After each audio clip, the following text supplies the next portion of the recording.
Сәлеметсіздер ме, құрметті түрік тілін үйренушілер? A2 деңгейінің 7-ші дәрісі. Anlatamam, görmen lazım. Yeterlik eylemi. A bilmek, E bilmek. Етістікке A bilmek және E bilmek жалғаулары қай кезде жалғанады? Етістігіміздің соңғы буынындағы дауысты дыбыс жуан болса A bilmek, жіңішке болса E bilmek жалғанады. Және бұл A bilmek, E bilmek жалғаулары қандай мағынаны білдіреді? A bilmek, E bilmekті біз бірнеше жағдайда жалғаймыз.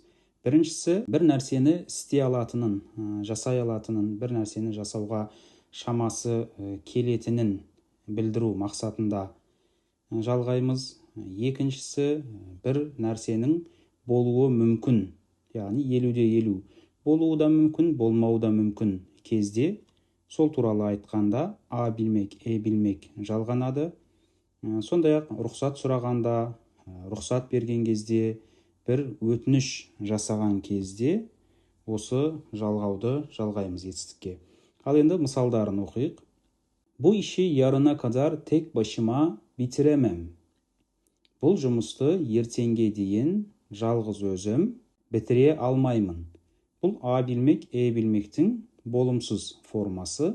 Яғни бір нәрсені жасай алу, бір нәрсеге шамасы келу мағынасындағы A bilmek, E bilmектің болымсыз формасы bitiremem. Ben bitiremem. Бірінші жақта. Sen bitiremezsin. O bitiremez. Biz bitiremeyiz.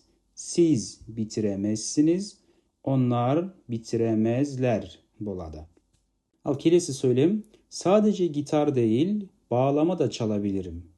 Tek қана гитара емес, bağlama da тарта аламын. Yani bağlama деп отырғанымыз бұл түріктердің домбыра секілді ұлттық аспаптарының атауы. Яғни тек қана гитара емес, bağlama да тарта аламын. Немесе bağlamada да ойнай аламын деп аударсақ болады. Çalabilirim. Яғни оны жасай аламын, тарта аламын. Hava iyice soğudu. Bugün kar yağabilir. Hava rayı әбден суыды. Бүгін қар жаууы мүмкін. Бұл жерде yağabilir бір нәрсені жасай алу мағынасында емес, бір нәрсенің болуы, орындалуы мүмкін деген мағынада. Яғни бұл жерде нақты емес. Мысалы, біріншісінде жасай алу, ол нақты, яғни істей алады, қолынан келеді, бұл нақты. Ал енді кар yağabilir, бұл жерде 50-50. Жауы да мүмкін, жаумауы да мүмкін. Бүгін күн суық, күн әбден суыды, қар жаууы мүмкін, немесе жаумауы да мүмкін. Міне осындай кезде қолданамыз A bilmek, E bilmekті. Келесі, arkadaşlar ders bitti, çıkabilirsiniz. Balalar, сабақ бітті, шыға берсеңдер болады. Çıkabilirsiniz. Бұл жерде рұқсат беру мағынасында қолданылып тұр. Шығуларыңа болады, шыға берулеріңе болады, рұқсат. Size bir soru sorabilir miyim? Size bir soru sorabilir miyim? Сізден бір сұрақ сұрасам болады ма? Немесе сізге бір сұрақ сұрасам болады ма? Бұл жерде рұқсат алу мағынасында қолданылып тұр. Яғни сұрақ сұрау үшін рұқсат сұрап тұр. Bana biraz yardım edebilir misiniz? Bana biraz yardım edebilir misiniz? Маған біраз жәрдем бере аласыз ба? Маған біраз көмектесе аласыз ба? Бұл жерде өтініш мағынасында қолданылып тұр. Міне көргендеріңіздей A bilmek, E bilmek жалғауын біз бірнеше мағынада қолданамыз. Әрине, бұлардың барлығында болымды формасында біздің жалғауымыз A bilmek, E bilmek. Бірақ болымсыз формасында сөйлемнің мағынасына қарай бұл болымсыз форма өзгеріп отырады. Әрі қарай жалғастырайық. Енді міне жаңағы A bilmek, E bilmектің болымсыз формалары көріп тұрсыздар. Біріншісі ama, eme. Бұл қай кезде? Яғни бір нәрсені жасай алу. Ben yapabilirim, ben bağlama çalabilirim. Мұның болымсыздығы, яғни бір нәрсені істей алу немесе істей алмау нақты түрде. Бұның болымсыз формасы егер нақты істей алмайтын болса, онда ben bağlama çalamam. Çalmak етістігіне ama çalamam. Ben çalamam. Sen çalamazsın. O çalamaz. Biz çalamayız. Siz çalamazsınız. Onlar çalamazlar. Mesela sen bana emir veremezsin. Sen mаған бұйрық бере алмайсың. Себебі сен менен кішісің. Немесе сенің маған бұйрық беруің бұл мүмкін емес. Сен мұны жасай алмайсың. Gerçeği ondan daha fazla saklayamayız. Gerçeği ondan daha fazla saklayamayız. Saklayabiliriz. Немесе saklayamayız. Шындықты бұдан артық жасыра алмаймыз. Яғни бұдан артық жасыруымыз мүмкін емес. Бұл жерде ықтималдылық жоқ. Бұл жерде не бар? Нақтылық бар. Яғни бұдан артық біз бұл шындықты жасыра алмаймыз. Kalbimi kırdı. Onu affetmeyebilirim. Енді қараңыздар, мына жерде болымсыз форма өзгерді. Бірінші және екінші сөйлемде ama, эме болса, мына үшінші сөйлемде kalbimi kırdı. Жүрегімді жаралады. Onu кешірмеуім мүмкін. Affetmeyebilirim. Affedebilirim, кешіруім мүмкін. Яғни бұл жерде 50-50 ықтималдылық бар. Яғни кешіруі де мүмкін, кешірмеуі де мүмкін. Неғыл дейді? Жүрегімді жаралады. Оны кешірмеуім мүмкін. Affetmeyebilirim. Мына жерде болымсыз формасының қалай өзгергенін көрсеңіздер болады. Affetmeyebilirim. Яғни болуы немесе болмауы мүмкін ықтималдылық болса, және бұны болымсыз түрде айтқан кезде affedebilirim деген болымды етістігіміз болымсызға айналғанда affetmeyebilirim болады. Ал affedemem болса не болады? Affedemem, кешіре алмаймын, яғни мүлде кешірмеймін деген мағынада. Ал affetmeyebilirim, кешірмеуім мүмкін. Borcumu bu ayda ödeyemeyebilirim. Borcumu bu ayda ödeyemeyebilirim. Міне мына жерде формасы тағы да ауысты. Болымсыздық ödeyemeyebilirim. Біздің етістігіміз ödemek, яғни төлеу деген мағынаны білдіреді. Екі дауысты да біз қатар келгендіктен арасына е кайнаштырма харфі қойылып тұр. А білмек, білмектің бұл жердегі болымсыз формасы emeyebilir. Ödeyemeyebilirim. Бұл не деген сөз? Қарызымды бұл айда төлей алмауым мүмкін. Бұл нені білдіреді? Ал бұл сөйлемді қалай аударамыз? Қарызымды бұл айда төлей алмауым мүмкін. Affetmeyebilirim мен ödeyemeyebilirim арасындағы айырмашылық не? Affetmeyebilirim ya da ödemeyebilirim дейтін болсақ, ол кезде төлеп төлемеу бұл бізге байланысты. Біздің көңіл күйімізге, біздің жағдайымызға, жалпы тікелей біздің өзіміздің қалауымызға байланысты. Ал ödeyemeyebilirim болатын болса, төлей алмауым мүмкін, яғни төлемеуімнің себебі маған байланысты емес, менен тыс, менің ырқымнан тыс басқа факторларға байланысты. Мысалы, менің күткен ақшам келмеуі мүмкін, айлығым түспей қалуы мүмкін, немесе тағы басқа бір себепке байланысты бұл айда төлей алмауы мүмкін. Яғни бұл жерде де ықтималдылық бар. Екеуінде де, яғни біріншісінде affetmeyebilirim, кешіруім де мүмкін, кешірмеуім де мүмкін. Ол менің көңіл күйіме байланысты. Ödeyemeyebilirim, төлей алмауым мүмкін. Мұның себебі басқа, яғни менің еркімнен, ырқымнан тыс болған кезде. Birkaç gün daha bekleyemez misiniz? Бірнеше күн тағы күте алмайсыз ба? Uyarılarımızı dikkate almayabilir mi? Ескертулерімізге назар аудармауы мүмкін бе? Dikkate almayabilir, назар аудармауы мүмкін, мән бермеуі мүмкін, немесе dikkate alabilir, мән беруі де мүмкін. Бұл сол адамның өзіне байланысты. Жалғастырамыз. Evet arkadaşlar, tamamlayalım. Mına söylemlerді A bilmek, bilmek жалғауларын жалғап, аяқтауларыңыз керек. Сұраулы сөйлем болса, соған сай жасайсыздар. Егер сөйлемнің мағынасы болымсыз болатын болса, болымсыз формасын қоясыздар. Видеоны осы жерде тоқтатып, жаттығуларды орындап шығыңыздар. Міне сөйлемдеріміз осылай болуы керек. Ben aynı anda iki işi birden yapabilirim. Men bir vaqtda iki isti birden jasay alamın. Yapabilirim. Suyun altında en fazla kaç dakika kalabilirsin? Sudun astında en köp kança minut kala alasın? Dikkat et. Köpek seni tanımıyor. Isırabilir. Abay bol, abayla. İt seni tanımaydı. Tistep alığı mümkün. Yani birinci, екінші söylemдегі a bilir, a bilmek, e bilmектің мағынасы bir нәрсені жасай алу, bir нәрсеге шамасы келу. Яғни бір уақытта екі істі жасай алады, оған шамасы келеді. Немесе судың астында ең көп қанша минут қала аласың, тұра аласың, яғни қанша минут тұруға шамаң жетеді. Ал үшінші сөйлемде бұл жердегі мағына ықтималдылық. Яғни ит танымайтын болғандықтан тістеп алуы мүмкін. Тістемеуі де мүмкін, тек үріп-үріп қоя салуы да мүмкін, немесе тістеп алуы да мүмкін. Бұл жерде olasılık, ihtimal. Babanız da izin verdi. Konsere gidebilirsiniz. Әкеңіз де рұқсат берді. Концертке баруларыңа болады. Бара берсеңдер болады.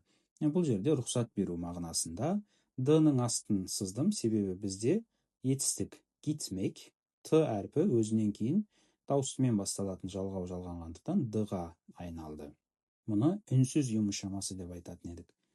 Biraz yüksek sesli konuşabilir misiniz? Biraz dağıstap söyleye alasız ba. Gözlüğümü takmadan bu yazıyı okuyamam. Közlülürgümді takpastan bu жазуды okuy almaymın. Yüzüğün çok güzelmiş. Bakabilir miyim? Жүзігің өте әдемі екен. Қарасам болады ма? Bu ruhsat alу mağınasında. Lütfen ısrar etmeyin. Daha fazla yiyemem. Lütfen өтінемін, қинамаңыз, бұдан артық жей алмаймын. Бұл жерде бір нәрсеге шамасы жету. Yani бұдан артық жей алмаймын. Соны болымсыз түрде айтып тұр. Ona güvenmiyorum. Sözünde durmayabilir. Оған сенбеймін. Сөзінде тұрмауы мүмкін. Ықтималдылық. Тұруы да мүмкін, тұрмауы да мүмкін. Бірақ мен оған сенбеймін. Acaba teklifimizi kabul etmeyebilirler mi? Usunusumuzda kabıldamaları mümkün be? Kabul etmeyebilirler mi? Kabıldamaları mümkün be? Evet, devam edelim.